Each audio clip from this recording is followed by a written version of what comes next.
Hello guys, welcome back to my channel my brother ya. Jumpa lagi di sini bersama saya John Itung ya. Nah, kesempatan kali ini saya akan membahas di video yang berdurasi 13 menit 25 detik ini, video yang berjudul dua kali ganti LCD Vivo V5, dua kali nggak ada yang bagus. Mungkin teknisinya kurang kopi. Nah, itu kita bisa lihat di layar. Nah, itu LCD-nya bergaris ya kayak gitu. Jadi ini LCD baru sebenarnya. Ini LCD ini datang kita tes itu bagus. Nah, setelah kita pasang, kita lem dan segelnya rusak, otomatis garansi dari agennya rusak, malah bergaris kayak gitu. Nah, jadi ini adalah HP pelanggan saya yang barusan juga saya ganti LCD-nya dan videonya sudah pernah saya upload juga, tapi bergaris. Nah, jadi oleh karena itu, karena bergaris dan kita di sini mengutamakan pelayanan, jadi kita ganti dengan yang baru. Nah, jadi ini kita ganti menggunakan LCD yang baru. Jadi dua kali ya ini. Nah, yang jadi persoalan adalah dua kalinya itu nggak ada yang beres.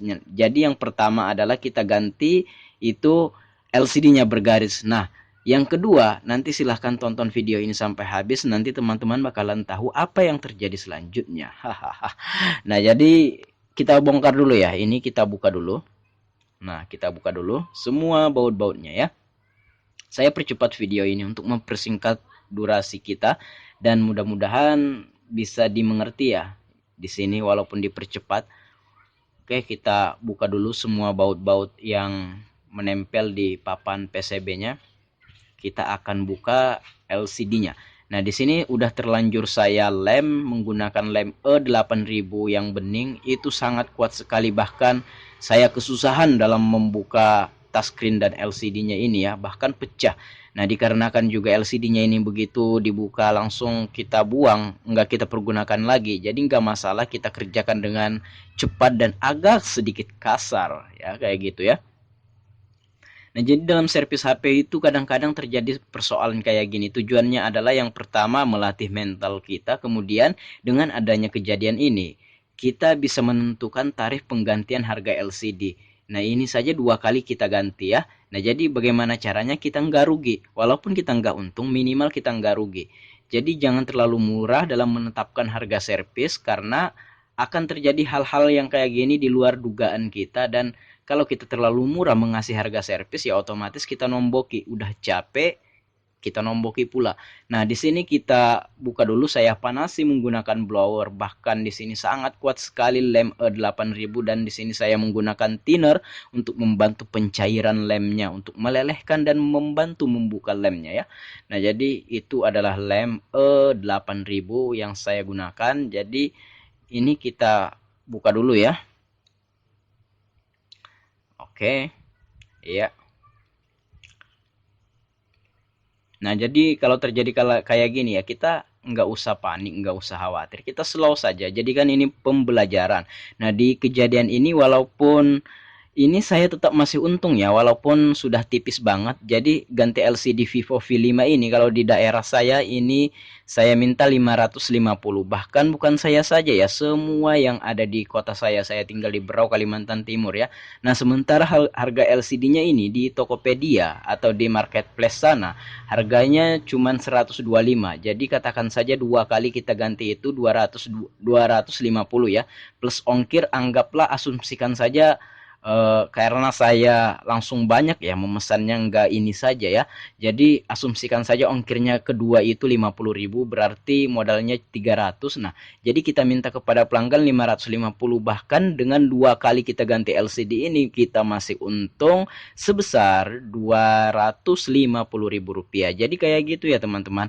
Jadi ngasih tarif harga itu sesuaikan juga sama apa yang akan terjadi, kemungkinan-kemungkinan apa saja yang akan terjadi seperti ini.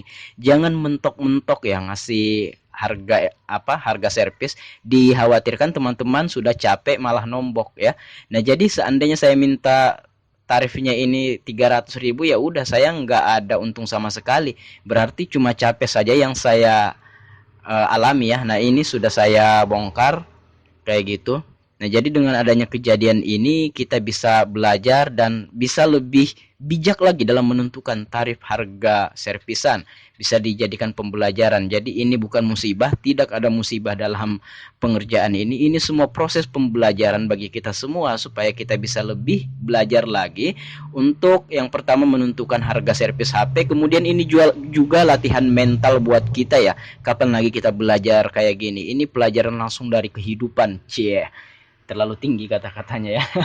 Nah, jadi ini kita bersihkan dulu lemnya ini, bekas-bekas lemnya kita bersihkan dulu. Jangan sampai ada bekas lem kemudian kita lapisi lem lagi. Usahakan framenya ini atau tatakan LCD atau tulang tengahnya ini bersih bersih betul ya, diusahakan kalau bisa ya.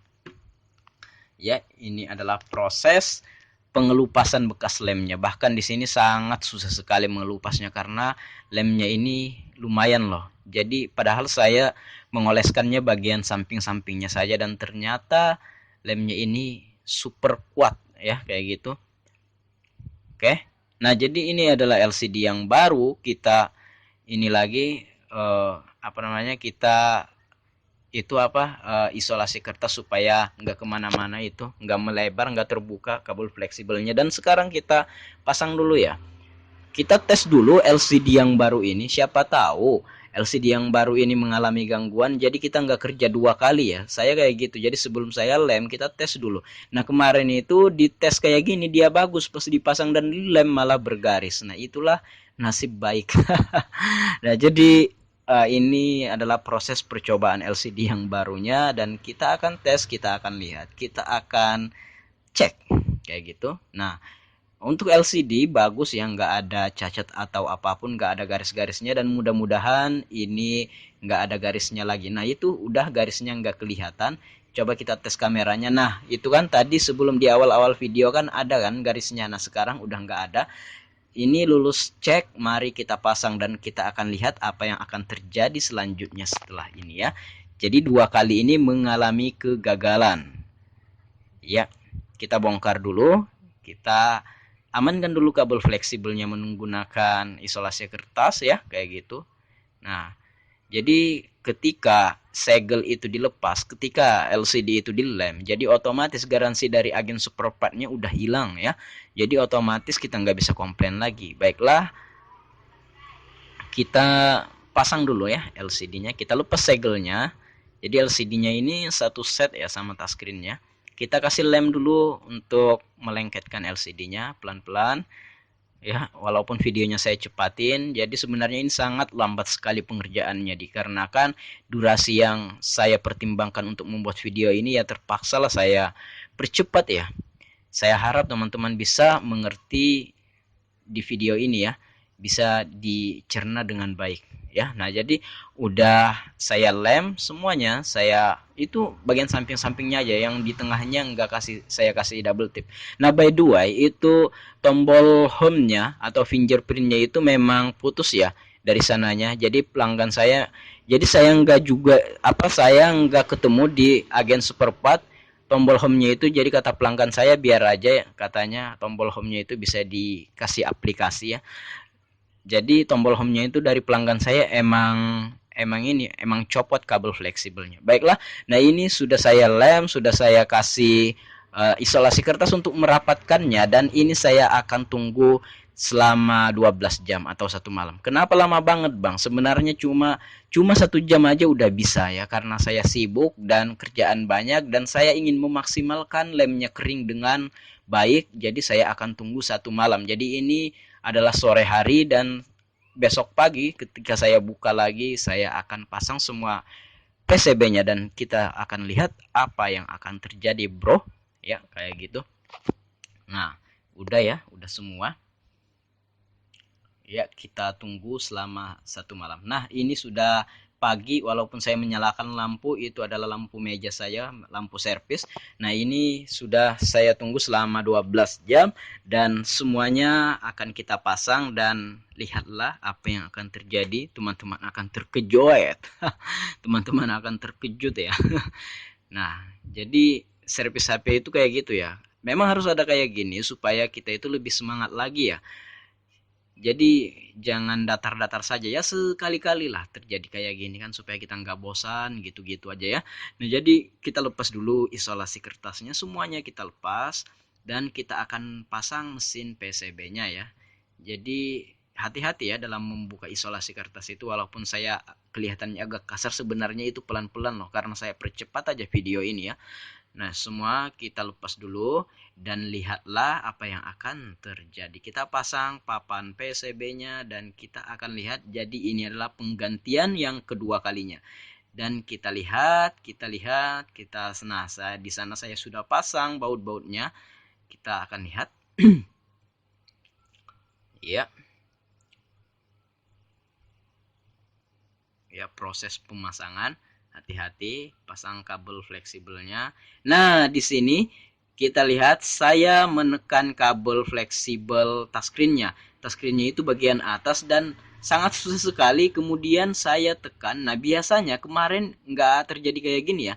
Pas saya tekan, nah itu kan jari saya berada di tengah bagian atas touchscreen itu ya. Ternyata tekanan saya itu menyebabkan pecah pada touchscreen dan lagi-lagi terjadi kegagalan yang kedua kalinya. Namun touchscreen masih berfungsi dan LCD nggak bergaris, tapi touchscreen-nya itu kita lihat ada pecahannya dikarenakan saya menekan kabel touchscreen itu, kabel fleksibel touchscreen itu, dan tangan saya yang satunya di bawah atau di touchscreen itu terlalu kuat ya menekan, karena memang LCD-nya sangat karena memang kabel fleksibelnya susah di dipresisikan kayak gitu. Jadi pas saya agak kuat mempresisikan, dia bisa masuk, tapi tanpa saya sadari tangan saya yang di bawah itu terlalu kuat menekan dan akhirnya pecah touchscreen-nya. Nah, kayak gitu. Jadi ini kegagalan yang kedua kali ya. Cuman nggak masalah. Jadi ya udah, yang penting masih berfungsi touchscreen-nya, LCD-nya juga nggak bergaris, dan saya konfirmasi kepada pelanggan tentang kesalahan yang terjadi itu ya, dan pelanggan saya katanya nggak masalah, katanya kalau cuma kayak gitu nggak masalah, yang penting LCD-nya sudah selamat walaupun touchscreen-nya pecah bagian atasnya. Jadi kalau seandainya pelanggan saya keberatan, saya bersedia ganti lagi, nggak masalah. Tapi pelanggan saya katanya udah nggak apa-apa, cuma sedikit aja, paling dikasih stiker atau kasih anti gores warna hitam, nggak kelihatan. Jadi di sini ada kebijaksanaan dari pelanggan saya untuk penggantian yang kedua kali ya, nggak masalah juga. Jadi ya kayak gitu ya, saya juga santai saja dan saya tawarkan untuk mengganti sama yang baru. Pelanggan saya juga nggak masalah, mungkin dia nggak enak juga, cuman ya begitulah servis HP, ada asam manisnya. Dan ini sebagai pembelajaran buat kita semua agar lebih hati-hati dalam bekerja dan lebih bijak dalam menentukan servis HP. Nah, sudah selesai dan ini akan diambil pelanggan saya. Baiklah teman-teman, semoga video ini berfaedah, semoga bermanfaat ya. Saya John Itung, see you the next video my brother ya. Sampai jumpa dan sehat selalu. Assalamualaikum warahmatullahi wabarakatuh.